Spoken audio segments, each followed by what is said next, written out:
நிறைய பேர் ஷேர் மார்க்கெட்னாலே சூதாட்டம், ஷேர் மார்க்கெட்டில் உங்களோட பணத்தை போட்டால் பணத்தை இழந்துடுவீங்க, ஷேர் மார்க்கெட்டில் சம்பாரிச்சவங்களை விட இழந்தவங்க தான் அதிகம், இந்த மாதிரி சொல்லி கேள்விப்பட்டிருப்பீங்க. இதுக்கு முக்கிய காரணம் என்ன அப்படின்னு பார்த்தீங்கன்னா, ஷேர் மார்க்கெட்னாலே அவங்களுக்கு என்னன்னு தெரியாது தான். இந்த வீடியோவில் ஷேர் மார்க்கெட்னா என்ன, ஷேர் மார்க்கெட் எப்படி ஒர்க் ஆகுது, ஷேர் மார்க்கெட்டில் ஏன் ப்ரைஸ் மேலே ஏறுது கீழே இறங்குது, இதெல்லாம் பற்றி தான் நம்ம ரொம்ப தெளிவாக பார்க்க போகிறோம்.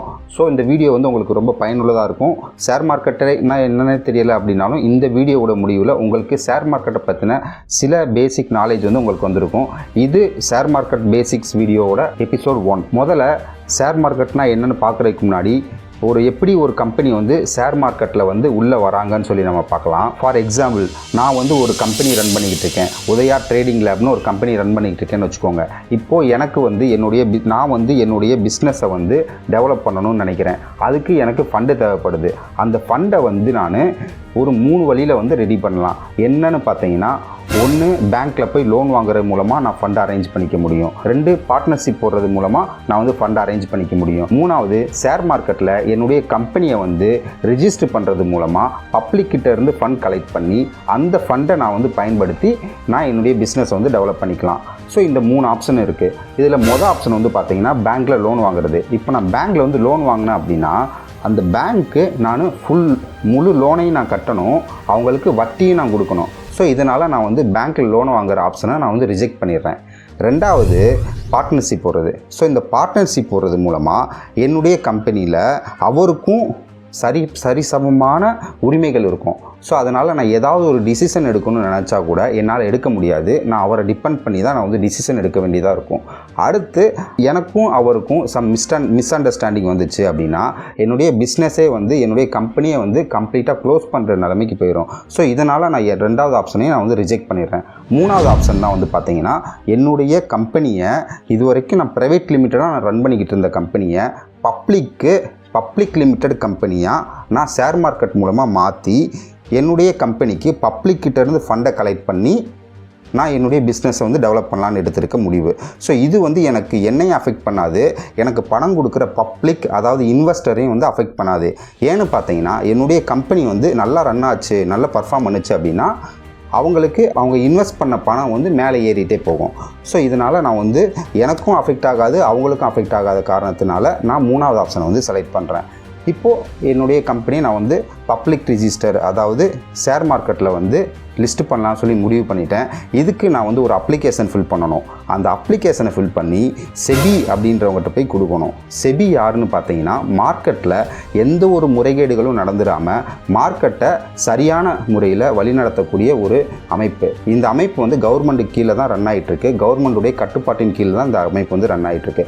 அவங்கள்ட்ட போயிட்டு நான் என்னுடைய அப்ளிகேஷனை நான் ஃபில் பண்ணி கொடுக்கணும்.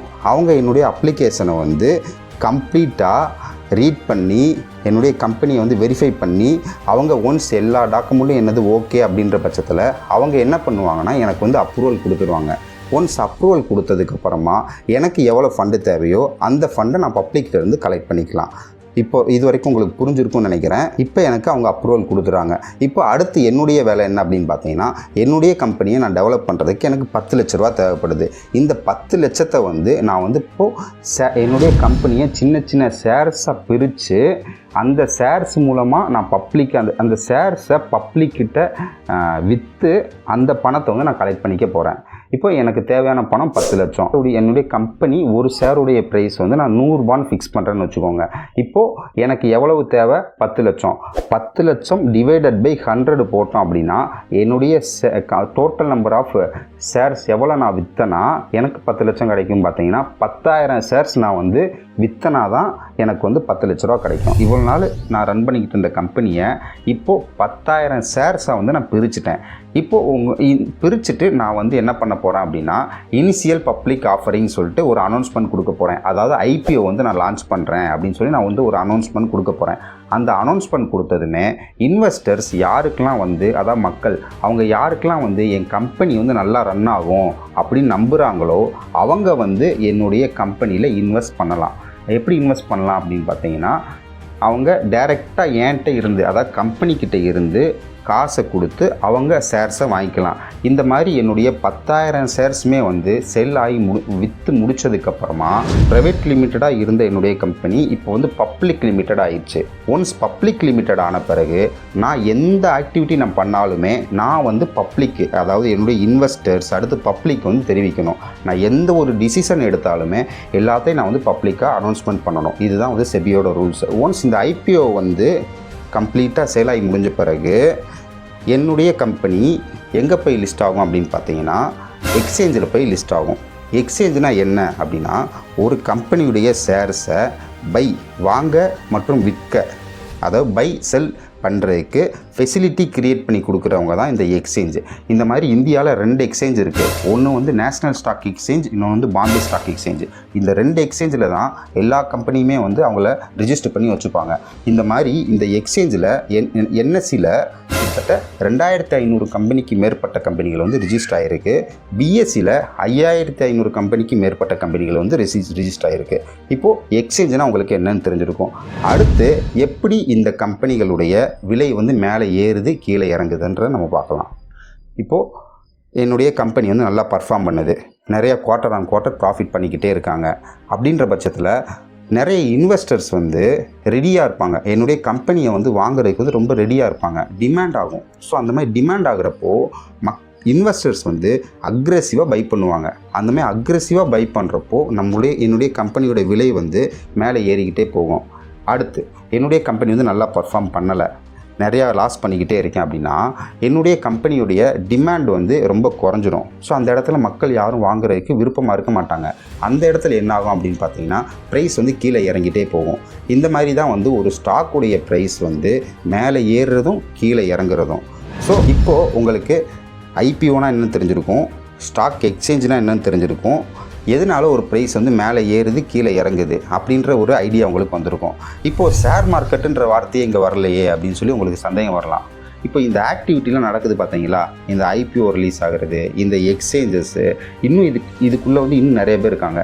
புரோக்கர்ஸ் வருவாங்க, புரோக்கர்ஸு, டெபாசிட்டரிஸு, அடுத்து இன்வெஸ்டர்ஸு, இவங்க எல்லாருமே இருக்கக்கூடிய ஒரு இடம் தான் வந்து பார்த்திங்கன்னா ஷேர் மார்க்கெட்டு. எக்ஸாம்பிளுக்கு எப்படி ஒரு காய்கறி மார்க்கெட் இருக்கோ, அந்த காய்கறி மார்க்கெட்டில் காய்கறி விற்கிறவங்க இருப்பாங்க, வாங்குறவங்க இருப்பாங்க, காய்கறியை விளைய வச்சு கொண்டு வராங்க பார்த்தீங்களா விவசாயிகள், அவங்களும் இருப்பாங்க. புரியுதுங்களா? இந்த மாதிரியான எல்லாருமே அடங்கின ஒரு இடத்த தான் வந்து காய்கறி மார்க்கெட்டுன்னு சொல்கிறோம். அதே மாதிரி இவங்க எல்லாருமே இன்வெஸ்டர் இருக்கிற இடம், கம்பெனிஸ் இருக்கிற இடம், அடுத்து இந்த கம்பெனிஸை விற்பனை பண்ணிக்கிட்டு இருக்க இடம், இந்த ஸ்டாக்ஸை வாங்குறதுக்கு சப்போர்ட்டிவ் பண்ணுறவங்க, இந்த ஸ்டாக்ஸ் வாங்கி வைக்கிறத மெயின்டைன் பண்ணுறவங்க, இந்த மாதிரியான எல்லாருமே இருக்கக்கூடிய ஒரு இடத்த தான் நம்ம வந்து ஸ்டாக் மார்க்கெட்டுன்னு சொல்கிறோம். இதை ஷேர் மார்க்கெட்டுன்னு சொல்லலாம். இப்போ உங்களுக்கு வந்து ஒரு ஐடியா வந்திருக்கும், ஷேர் மார்க்கெட்னா என்ன, ஷேர்ஸ்னால் என்ன, எப்படி ஒரு கம்பெனி வந்து ஷேர் மார்க்கெட்டுக்குள்ளே உள்ளே வராங்கன்னு சொல்லிட்டு. அடுத்த வீடியோவில் நம்ம ஷேர் மார்க்கெட்டில் நம்ம ஒரு ஷேரை பை பண்ணுறதுக்கு செல் பண்ணுறதுக்கு நமக்கு என்னென்ன டாக்குமெண்ட்ஸ் தேவை, எப்படி ஒரு புரோக்கர்னால் யார், புரோக்கர்கிட்ட நம்ம எப்படி அக்கௌண்ட் க்ரியேட் பண்ணுறது, ட்ரேடிங் அக்கௌண்ட்னா என்ன, டிமேட் அக்கௌண்ட்னா என்ன, என்னென்ன டைப் ஆஃப் பீப்புள்ஸ் வந்து ஷேர் மார்க்கெட்டில் இருக்காங்க, இதெல்லாம் பற்றி நம்ம அடுத்த வீடியோவில் டீட்டெயிலாக பார்க்கலாம். இது வரைக்கும் இந்த வீடியோ நீங்கள் பார்த்துருந்தீங்க அப்படின்னா இந்த வீடியோ உங்களுக்கு இன்ஃபர்மேட்டிவாக இருந்திருக்கும்னு நான் நம்புகிறேன். ஸோ இந்த சேனலை வந்து சப்ஸ்கிரைப் பண்ணிக்கோங்க, இந்த வீடியோ பிடிச்சிருந்தால் லைக் பண்ணிக்கோங்க. இந்த மாதிரியான உங்களுடைய நாலேஜ், ஷேர் மார்க்கெட்டு சம்மந்தமான நாலேஜை டெவலப் பண்ணணும் அப்படின்னா கண்டிப்பாக இந்த சேனல் வந்து உங்களுக்கு பயனுள்ளதாக இருக்கும். ஸோ தேங்க்யூ ஃபார் வாட்சிங்.